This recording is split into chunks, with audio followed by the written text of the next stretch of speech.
But give me something in return. Bye. The guests are mostly white males. Yeah, let's get into that. Put your manners back in. I'm Jewish. Celebrities are often subjected to agenda-driven interviews, where interviewers push biased narratives instead of asking genuine questions. They prioritize controversy over conversation and double down when challenged. But what happens when their attempts are met with unshakable confidence, sharp wit, and undeniable truth? Here are 10 moments when disrespectful woke interviewers got owned instantly. Starting off with the time an interviewer crossed the line with his loaded questions, prompting Tom to deliver a sharp warning before shutting him down completely. Was Nicole the love of your life? What do you mean, Peter? You were married for 10 years? Listen, we raised children. I mean, how do you answer that? How do you answer that question? She's someone that I plan on getting married again. You do? Oh, absolutely. Yeah. And having kids? Absolutely. But Nicole was a major part of your life and a love of your life at the time. I loved Nick very much. There's no question. Would you like Nicole to remarry? Yes. I want Nicole to be happy. That's what I want. And do you have a relationship where you talk, it's a parenting relationship, and talk professionally about each other's Why listen, here's the thing, Peter. Yeah. You're stepping over a line now. You're stepping over a line, you know you are. I suppose they're questions that people want to know. Peter, you want to know. Take responsibility for what you want to know. Don't say what other people. This is a conversation that I'm having with you right now. You're right. Okay, so I'm just telling you right now, okay? Just put your manners back in. Despite being asked such bizarre questions, Tom kept his cool, unlike Mike Tyson, who completely lost it when confronted by an interviewer about past allegations. Now, some of your critics would say, there's a race for mayor. We know you're a convicted racist. This could hurt his campaign. How would you respond to that? Hey, I don't know who said that. You don't even know who said that. You know what I mean? And I don't have no comment to that, because it's negative and you're being negative. And I met the mayor, right, and nothing they can do about it. We actually had a really good time. We talked about George Cervallo, who was a legend in your city, great man, with whom Mike spent quite a bit of time yesterday talking about his life, highs and lows. So interesting that you come across like a nice guy, but you're really a piece of shit. Hey, with that comment. Come on. No, that was a piece of you. That was a piece of shit. We're doing live TV. Man, I don't care. What are you gonna do about it? All right, you got a show that you're doing tonight. We are. A lot of people are. Where it comes the raw and it's the real. Yeah, a lot of people are be there to see your show. Just tell us a bit about it. It speaks for itself. Everyone saw the show. All right, it's a Broadway production. It went to Vegas. It went to actually 28 cities in the United States, and we're really, really proud to bring it here. And we're actually going to Monaco on October 9th. We're going to be in Monte Carlo. Right. Is it nerve-wracking for you to do something like this, or is it more nervous for you to box? How does it compare? I don't know. It's more nerve-wracking for me to hear us talking to a rat piece of shit like you. Come on, Mike. No, because you're a piece of shit. All right. You really didn't have to. We're gonna wrap up this interview. Thank you for coming in. The passive-aggressive interviewer thought he could sneak in insults without provoking a reaction, but he clearly underestimated who he was dealing with. Similar to him was this next interviewer who tried to bait Matthew McConaughey with an utterly ridiculous question. Listen closely. I saw you, not in person, but on TV, was at the men's final at the U.S. Open. Yes. You were in Djokovic's box. Yes. And you were the first hug he gave when he came up to that box. Do you guys go way back? What's the connection there? Look at that. He's first friends with my wife. Camilla right there. Look at her. Yeah, look how happy she is. Oh. And then I got to know him through her, and we've had a couple of dinners along the way, and I'm a big fan. Yes. I mean, what a surgeon and a warrior. And the resilience of what he's done, it's amazing. So anyway, I was happy to be in his box. Got to sit behind his parents, which was really awesome to see them when he brings them up and where they started. Anti-vaxxer? An anti-vaxxer? I believe so, yeah. Just saying. After being ignored the first time, Joy Behar tried to frame Matthew again, but this time, he didn't hold back and completely shut her down, all while keeping a cold, unshaken stare. In 2021, you considered a run for governor of the state of Texas. Do you think political office is in your future? Can you see that? If it's where I would deem myself to be most useful? Mm-hmm. Yeah. Yes. Do you think you could get elected in Texas being anti? Do I think I could get elected in Texas being anti? one thing about if me in politics is to give you a direct statement right there is playing a game that I'm not interested in playing. To give you a direct statement right there. Matthew may have put Joy in her place, but sometimes the best response is no response at all. Like this next interviewer whose guest walked out mid-interview after being hit with an absolutely idiotic question. You say we're promoting an interview, promoting the movie. I mean, obviously you're doing a promotional round of interviews, and that's why we're talking about the movie, but we also would like to talk a little bit about you, and I don't know how comfortable you are, you know, talking about yourself at the moment. You have as much time as anyone else will. Yeah, well, okay, well then let me just ask you a few more questions and you can answer them if you want to and not if you don't want to. I mean, well, I think we've got 3 more minutes on our agreement. Your foot's starting to jump a little bit. You better get to your next question. The reason I'm asking about the past is that you've talked in other interviews again about your relationship with your father and the role of all of that in the dark periods you entered and taking drugs and drinking and all of that. And I just wondered whether you think you're free of all of that, or whether that's still something. I'm sorry, I really don't. What are we doing? Well, I'm just asking questions, that's all. Right. I mean, bye. Thank you, guys. Are you? I'm sorry. It's hilarious how this interviewer has become so infamous for his failed interviews. Here's yet another instance where he got put in his place. Richard Ayoade is here. So if you were asking yourself a question now, what would it be? I mean, couldn't you get anyone else to come? Perhaps that would be the question. I mean, in a way, the book's a comic book about film, really. It's not a deconstruction of the idea of interviews, particularly. Hopefully, it's a container for jokes that is themed around film. So it's not about Richard Ayoade at all? No, any more than the Moose story by Woody Allen is about his grappling with wildlife. So,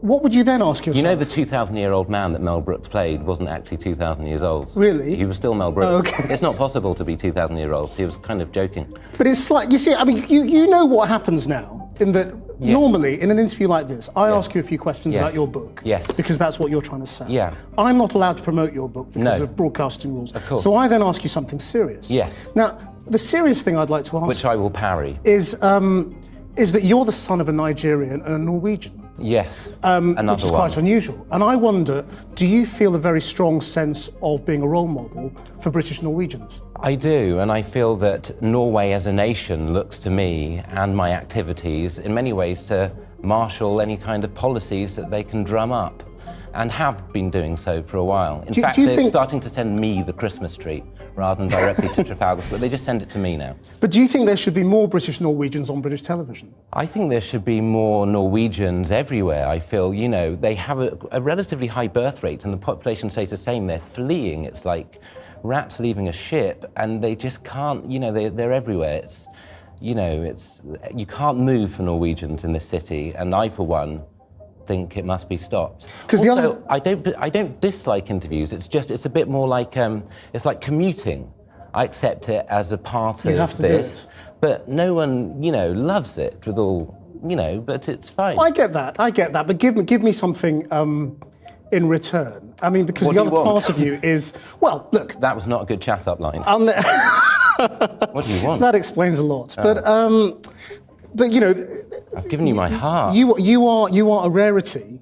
I'm 10 a penny. In the entertainment industry right now. I'm not in the entertainment industry. I don't entertain people, and no industry can be built on my nasal voice. But you are, and you are young, Cambridge educated, 72. Black, British. Sure. And that's quite a rare subset. Yes, it's a hell of a medical form. But you're not going there, while there's this massive campaign. Where should I be going?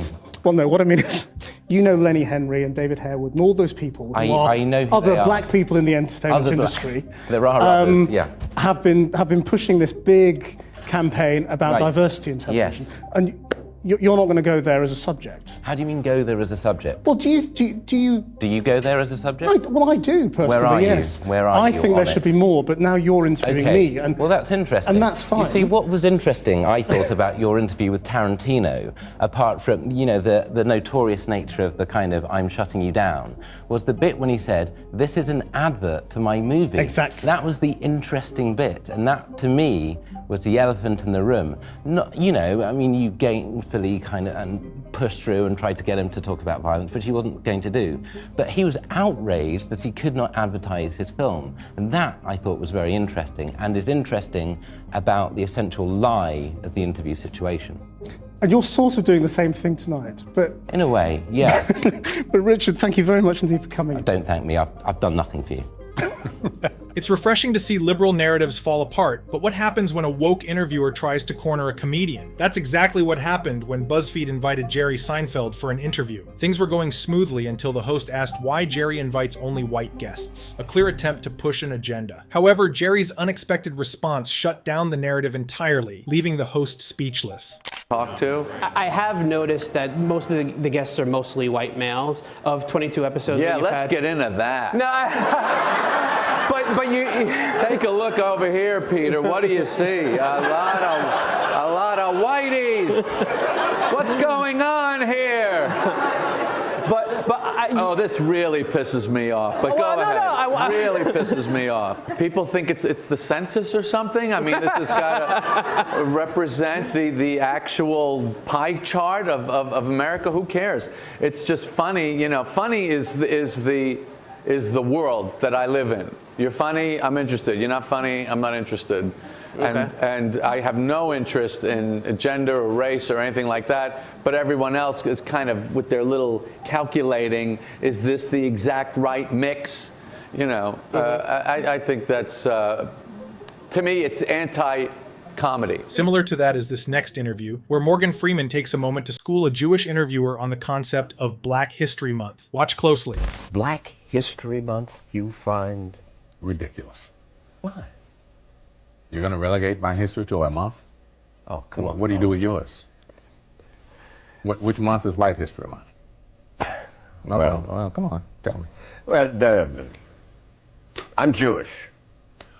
Okay, which month is Jewish History Month? There isn't one. Oh, why not? Yeah. Do you want one? No. I don't either. I don't want a Black History Month. Black history is American history. How are we going to get rid of racism? Stop talking about it. I'm going to stop calling you a white man. Yeah. And I'm going to ask you to stop calling me a black man. I know you as Mike Wallace, you know me as Morgan Freeman. It's pathetic to see agenda-driven people pushing their narratives without any regard for the feelings of others. David Letterman is no better, as he tried to frame Lindsay Lohan by asking overly sensitive questions about her past, nearly bringing her to tears. Aren't you supposed to be in rehab now? Do you not watch anything that goes on? I do. Tabloid now? Now here's what May 2nd. I was under the May 2nd. Yes. And how long will you be in rehab? 3 months. How many times have you been in rehab? Several. And how will this time be different? What are they rehabbing, first of all? What is on their list? What are they going to work on when you walk through the door?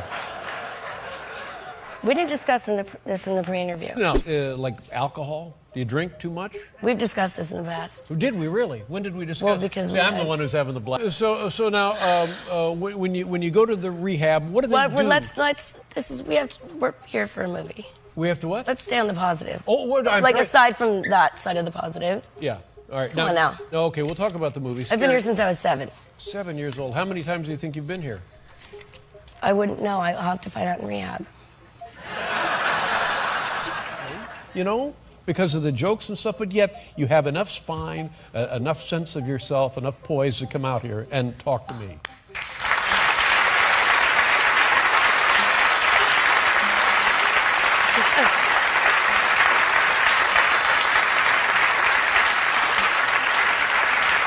The fact that Lindsay was there to promote her film, yet Letterman went off script and broke the pre-interview agreements to treat her that way, shows just how inhumane he can be. Some people are so determined to prove their own idiocy that they never miss a chance, and this guy is a prime example. After being destroyed by both RDJ and Richard Ayoade, he foolishly tried to corner Tarantino with his same agitating questions. Little did he know, Tarantino wasn't one to back down, and he absolutely annihilated his attempts. Let me ask you about violence. I mean, you said, everyone knows you make violent movies, you like violent movies. Mm-hmm. Why do you like making violent movies? I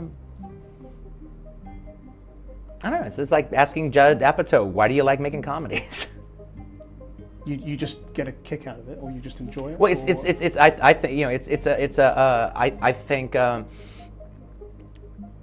think it's good cinema. I consider it good cinema. You sit there in a movie theater when these cathartic violent scenes happen. I'm talking about the cathartic violent scenes. I'm not talking about there's two types of violence in this movie. There's the brutality of the violence in the day. Put upon the slaves the rape during the time. I don't think there's any rape going on in the movie. All right, but there's brutality to the slaves. That hasn't been dealt with in America to the extent that I deal with it. And I'm showing you that there was two Holocausts in America. This is one of them. We've dealt with the Indian Holocaust, the Holocaust of the American Indian in America, but we haven't been dealing with the Holocaustic aspects, the Auschwitzian aspects of the slave trade in America. My movie deals with that. Then there's the cathartic violence of Django paying back blood for blood. And that's why, is that why you think people like watching violent movies? People who are not violent people or twisted people in any way, but why it's okay to go into a movie and enjoy the violence? Yeah, well, it's a movie. It's a fantasy. It's a fantasy. It's not real life. It's a fantasy. You go and you watch a kung fu movie and one guy takes on 100 people in a restaurant. That's fun. But why are you so sure that there's no link between enjoying movie violence and enjoying real violence? I'm going to tell you why I'm so sure. Do not ask me a question like that. I'm not biting. I refuse your question. Why? Because I refuse your question. I'm not your slave and you're not my master. You can't make me dance to your tune. I'm not a monkey. I can't make you answer anything. I'm asking you interesting questions. And I'm saying I refuse. Okay. Well, no, I was just asking you why. That's fine. But you see, Jamie Foxx has said we can't turn our back and say that violence in films or anything that we do doesn't have a source of influence. Then you should talk to Jamie Foxx about that. And I think he's actually here, so you can. I'd love to, but I mean, it's interesting that you have a different view, and I'm just trying to explore that. Yeah, and I don't want to, because I'm here to sell my movie. This is a commercial for the movie. Make no mistake. You interviews. Yeah. So you don't want to talk about anything serious? I don't want to talk about what you want to talk about. I don't want to talk about the implications of violence. I haven't wanted. Because the reason I don't want to talk about it because I've said everything I have to say about it. If anyone cares what I have to say about it, they can Google me and they can look for 20 years what I have to say about it. I haven't changed my opinion one iota.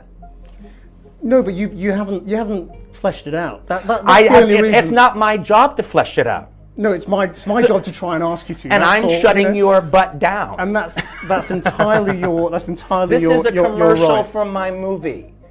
No, I know, but it's my job to try and explore some serious themes as well. I'm sure. I invite you to explore some serious things, but not things that I have already been on the record for talking about. Well, violence is such a big part of all of your movies, and it's an enjoyable part of your movies for so many people, and that's why I'm talking about this, because it's a very sensitive time at the moment. I mean, the Vice President is talking to people in the movie industry today about violence in response to... And you know where I stand on it. Which is that there's no relationship. And yes. But you haven't said why you think there's no relationship. It's none of your damn business what I think about that. Well, it's my job to ask you why you think that. And because you're very influential. No. And I'm shutting you down. But you have a responsibility as a filmmaker, surely, to explain a little bit about No, what I you're don't doing. have any responsibility to you to explain anything I don't want to. No, not to me, but to your viewers, to your fans, to people who care about what it is that you're doing. They know where I'm coming from. And I have explained it. And I have explained even what you're talking about. I'm just not giving it to you. Why? Because I don't want to, because I've done it already. Last but not least, we have Ellen DeGeneres, known for her questionable tactics as an interviewer. In one of her most infamous moments, she pressured Mariah Carey.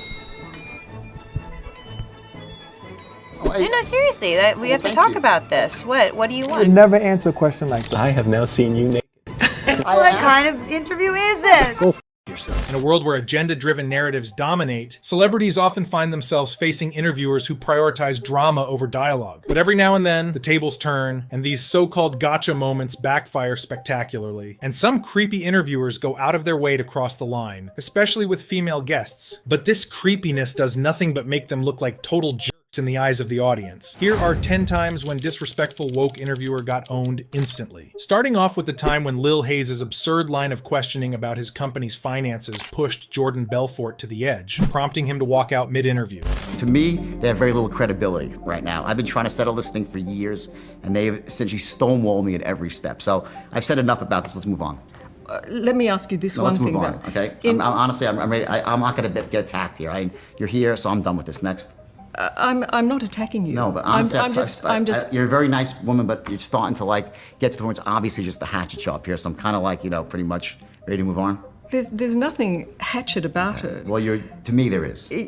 Well, the last thing is that apparently you have an oral contract with your management, the Fordham Company. Is that an attempt to hide your income? Next question. I think the peanut gallery is going to start chiming really quickly. We've been audited. I think you can air what you want here out of this interview. It's done. Oh my God, you got a lot of nerve, boy. I'll tell you. Honestly, really, honestly. Why really, can't I that is ask these honestly, questions? and I was told this was a friendly, nice interview, and no one has ever treated me as disrespectfully as you have, really. Okay. Similar to her was the next cocky interviewer who kept throwing accusatory remarks at Joan Rivers. But Joan, never one to stay silent, showed there's a limit to what one can tolerate. She shut the interviewer down and walked out, leaving a lasting impression. And people love to laugh. I mean, clearly that's why people love you. But they also know that you have some shock value to you. I mean, you're on the cover of your book. You're wearing a fur, and you knew that there would probably be animal rights activists. You know, this whole interview is becoming a defensive interview. No! Are you wearing leather shoes? Yeah, Shut up. I'm talking. You know what I mean? I don't want to hear. You're wearing fur. You're wearing leather shoes. I'm not an activist, You're eating chicken. Yeah. You're eating meat. I don't want to hear this nonsense. Come to me with a paper belt, and I'll talk to you. But you did hear it in some of those press conferences. There were people who were upset, and you're just saying, no, I'm going. I really am going, because all you have done is negative. No. All you have done is negative. I haven't heard negative. I make people laugh for 50 years. I am put on earth to make people laugh. My book is funny. I wear fur that was killed 15 years ago. I work for animal rights. Stop it with, and you do this, and you're mean, and you're that. You are not the one to interview a person who does humor. Sorry. Are we serious?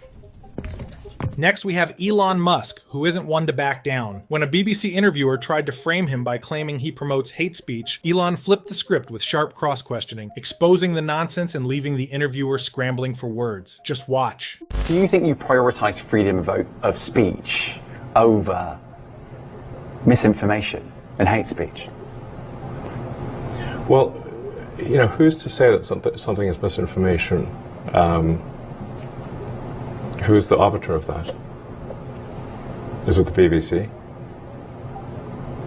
You're literally asking me? Yes. Well, no, you are the arbiter on Twitter, because you own Twitter. Yes, I'm saying, who is to say that one person's misinformation is another person's information? The point at which you say that there is, this is misinformation, like, who is going to decide that? You accept that misinformation can be dangerous, that it can cause real-world harms, that it can potentially cause... Yeah, so the point I'm trying to make is that the BBC itself has, at times, published things that are false. Do you agree that that has occurred? I'm quite sure the BBC have said things before that turn out to not be true. Correct. In its, whatever it is, 100-year history, I'm quite sure. Yes. Even if you aspire to be accurate, there are times when you will not be. We've spoken to people very recently who were involved in moderation, and they just say there's not enough people to police this stuff, particularly around hate speech in the company. What hate speech are you talking about? I mean, you use Twitter, right? Do you see a rise in hate speech? I mean, but just a personal anecdote. Like, what do you? I don't.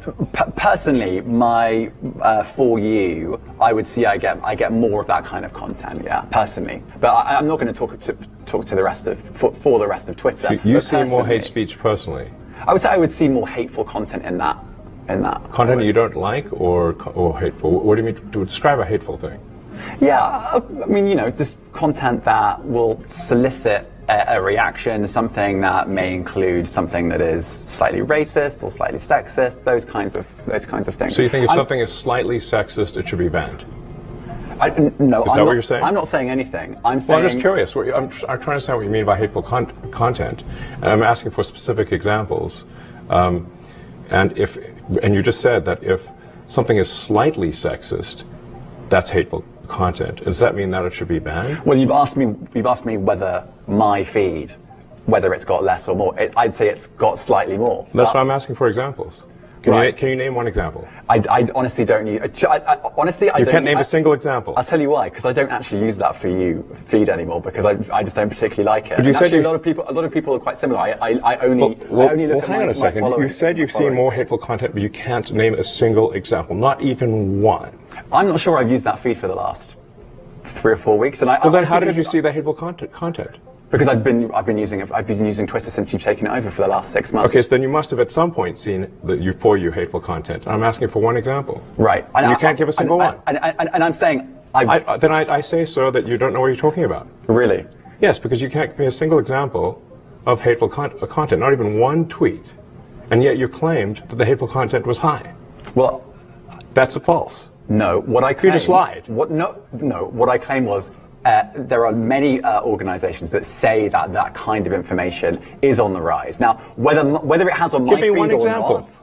I mean, right, and literally you can look at something one. like the Strategic Dialogue Institute in the UK. They will say that. So look, people will say all sorts of nonsense. I'm literally asking for a single example, and you can't name one. Right, and as I already said, I don't use that feed. But then how would you know that? I don't think this is getting anywhere. You literally said you experienced more hateful content, and then couldn't name a single example. Right, and as I said, that's absurd. I haven't actually looked at that feed. Then how would you know there's hateful content? Because I'm saying that's what I saw a few weeks ago. I can't give you an exact example. Let's move on. We only have a certain amount of time. COVID misinformation. You changed the COVID misinformation. Has BBC changed its COVID misinformation? The BBC does not set the rules on Twitter, so I'm asking you. No, I'm talking about the BBC's misinformation about COVID. I'm literally asking you about, you changed the labels, the COVID misinformation labels. There used to be a policy, and then it disappeared. Why do that? Well, COVID is no longer an issue. Does the BBC hold itself at all responsible for misinformation regarding masking and side effects of vaccinations, and not reporting on that at all? And what about the fact that the BBC was put under pressure by the British government to change its editorial policy? Are you aware of that? This is not an interview about the BBC. Oh, you thought it wasn't? I see now why you've done Twitter Spaces. I am not a representative of the BBC's editorial policy. I want to make that clear. It's insane that the interviewer claimed to have seen a rise in hate speech since Elon took over Twitter, but when Elon asked for a single example, he couldn't provide one. What's even more insane is how these interviewers get away with asking such bizarre and inappropriate questions. Like this instance where one interviewer had the audacity to ask Scarlett Johansson about her undergarments on national TV. Are you able to wear undergarments? You're like the fifth person that's asking well, no, that because what is going on? Since when did people start asking each other about in interviews about their underwear? No, because it is such a skin tight. Here's I'll why. leave it up to your imagination. Oh, see? Okay? Is that... Whatever you feel like I should be wearing or not wearing under that costume. This is not a... Is what is it inappropriate? To ask somebody what kind of underpants they wear? I didn't ask you what kind. You just asked me if I was wearing any. Could you? No, what do you wear Could underneath? you? Like, what do you wear underneath something Overalls. like that? Do you wear clothes? You wear dungarees. No, you can't wear clothes under it. It's like a wetsuit. Okay. Practically. Right. So you answered my question. Well, I don't know. Maybe it's a little bit more than a wetsuit. Was I wearing underwear? I mean, gosh, ask Joss. I did. You asked Joss what kind of underwear he wears? No. What kind of interview is this? If you thought that was inappropriate, wait until you see this next interview. It became unbearably awkward thanks to the pervy host, who couldn't stop looking at the guest inappropriately. But Sandra Bullock wasn't having it and called them out for their obnoxious behavior. Sandra Bullock, good morning. Welcome back. Thank you. It's been 2 years since you've been here. Has it? It has been. March, I think 15th, the Ides Are of you March. counting? I am. It's been hard. Sad. It's been hard. The major thing that's changed since you were here last? Yes. I have now seen you naked. And I'm so sorry about that. I have seen you naked. Were you able to sleep afterwards? Why are you looking down? It's now my screensaver. Why did you look down when I was you said looking that? at my notes. Not your notes are not over here. They were right there. That would be this. They You were went right like that. there. I didn't go like this. I went like this. I'm just saying. He was later fired after multiple instances of acting like a creep. Next, we have Sean Strickland, a professional UFC fighter, who fearlessly calls out and shuts down the woke media for their agenda-driven narratives, especially those targeting our kids. You're in Toronto. Welcome. Glad to hear it. It's been great. Are you Canadian? Of course I am. Are you part of the fucking opposition? Are you? I don't know how to phrase that. You got like. Yeah. Well, I did want to ask. Did you vote for Trudeau? I'm not gonna say. And let me tell you something right now. If a man says he's not gonna say, like, if you ask him, "Motherfucker, did you vote for Biden?" He's like, "Well, I'm not gonna say. That's none of your business." He voted for fucking Biden. Sean, Sean, I'm glad you've had great experiences. So this is what I'm talking about, you guys. The enemy of Canada. Sure. All right. That's what it's got to be. It's got to be. We've got a pretty supportive gay and lesbian community in this city. I did want to ask you about something you wrote a couple of years ago. You said if I had a gay son, I would think I'd. Oh, look, another. I'm saying to you, the swamp, you guys, the swamp. You become a champion, you become a star, and someone says. Let me ask you something. Are you gay? Have you had the chance to interact with a more diverse Are you? crowd Let me know. Are you gay? Can I get an answer? Well, no, I'm asking. This is a part of. Are you a gay man? I'm an ally of the community. Okay. If you had a son and he was like, you had a son, he was gay, you'd be like, oh man, you don't want a grandkid? No problem with it. Oh man, well, dude, you're a weak fucking man, dude. You're part of the fucking problem. You elected Justin Trudeau, like, when he sees the bank accounts, like, you're just fucking pathetic. And the fact that you have no fucking backbone, and has he shut down your fucking country and seized bank accounts? You ask me some stupid shit like that, go fuck yourself. Move the fuck on, man. I feel like that doesn't really answer the question, but I did want to ask also things you said about the trans community. You said this past October when they announced the Bud Light sponsorship that you'd go so hard on Bud Light in your next fight, they'll have to accept me or denounce me when they know will know what they stand for. This guy's like, hey, this Canadian's not that Canadian. Are you still going to use your fight time to kind of speak on that? Here's the thing about Bud Light.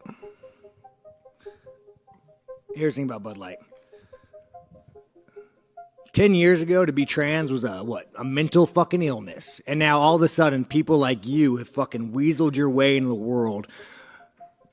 You are an infection. You are the definition of weakness. Everything that is wrong with the world is because of fucking you. And the best thing is the world's not buying it. The world's not buying your fucking bullshit you're fucking peddling. The world is not saying, you know what? You're right. Fucking chicks have dicks. The world's not saying that. The world's saying, no, there are two genders. I don't want my kids being taught about, who they could fucking school. I don't want my kids being taught about, their sexual preference. Like, dude, this guy is the fucking enemy. You want to look at the fucking enemy to our world? It's that motherfucker right there, asking these stupid fucking questions. Sorry, I told the UFC I was being nicer. Lance, am I still good with this? Did I cross any lines? A little. What the fuck? I didn't say the F word. You just brought this fucking guy in here to piss me off. You just did, but just to follow up, I mean, Rick. Did I say it? You just did. No, I didn't say it. Right there, you did. Different F word. Yeah. I'm trying to be good, man. I'm trying to be good. I like the fucking gays. Here's the thing. I've never. You guys think I've ever shit on a gay man or shit on a gay woman? I like the gays. It's fucking freedom. We still have it in America. We'll teach you about it. You guys don't have fucking freedom of speech. I'm surprised what I'm saying is probably gonna get the fucking Canadian government to arrest me. So I don't give a fuck who you fuck. I don't give a fuck what you want to do in life. But don't tell kids about it. Don't teach that shit in fucking school. Don't fucking push your agenda. Don't try to fucking brainwash people. Don't try to go past parents. Don't try to go past all this shit and brainwash people. Here's yet another example of how pointless it is to hold media conferences when they turn into a waste of time. With activists pretending to be journalists and pushing their agendas instead of asking meaningful questions. Dana, I just want to go back. You were talking about you obviously give a long leash to your fighters about, what they can say when they are up there with a UFC microphone and you are getting into territory of homophobia, transphobia. Like, is there... I don't give anybody a leash. Well, I'm saying you... A leash? I'm like... Free speech. I control what people say. Gonna tell people what to believe. Gonna tell people... I don't fucking tell any other human being what to say, what to think, and there's no leashes on any of them. What is your question? I was asking that question. I'll move on, though. Yeah, probably a good idea. That's ridiculous to say I give somebody a leash. Free speech, brother. People can say whatever they want and they can believe whatever they want. And I don't think there's any... We had two gay women who fought in the co-main event.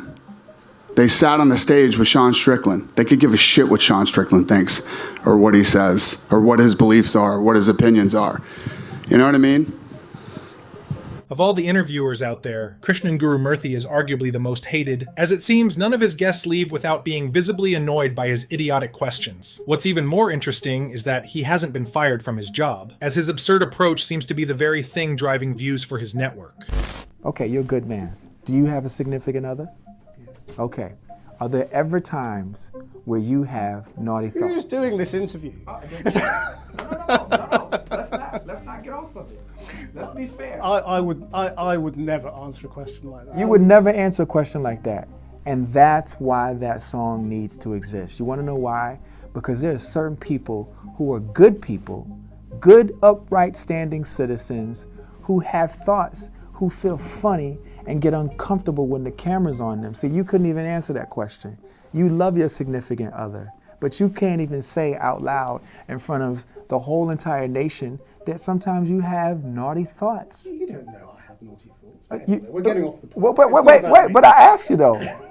if you can be a man and ask me about what my intentions were, why can't I ask you what your intentions are? Because I'm the interviewer and you're the interviewee, and everybody's interested in you, the global superstar. Right, and if they're interested in me, the television if they're interested in me, then they would want to hear what I think and what I think and what I feel. And so what I'm doing is I'm expressing what I think and what I'm feeling right now, and I'm only trying not to nail you, because I'm not gotcha and I'm not Mr. Aha.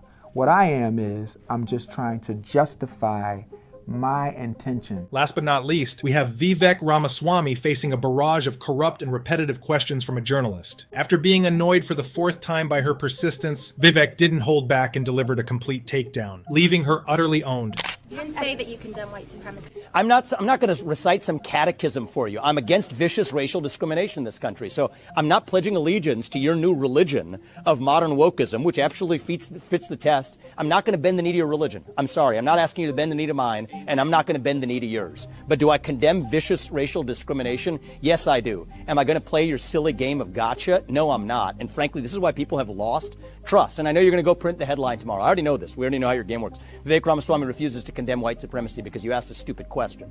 The reality is, I condemn vicious racial discrimination in this country, but the kind of vicious and systematic racial discrimination we see today is discrimination on the basis of race in a very different direction. You want to know what the best way is to end discrimination on the basis of race? Stop discriminating on the basis of race.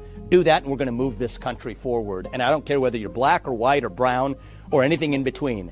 That's how we're going to unite this country. You people have been responsible for dividing this country to a breaking point, creating a projection of national division. I meet people from the south side of Chicago to meetings like this one of every shade of melanin, multiple, from man to woman, doesn't make a difference, who are hungry for reviving unity in this country. And you, with your catechism that you try to get to politicians to whatever fake headline you're going to print on the basis of this conversation tomorrow, that's what's dividing this country to a breaking point. Shame on you. Look people in the eye and tell them what you've actually failed to tell them for the last 5 years.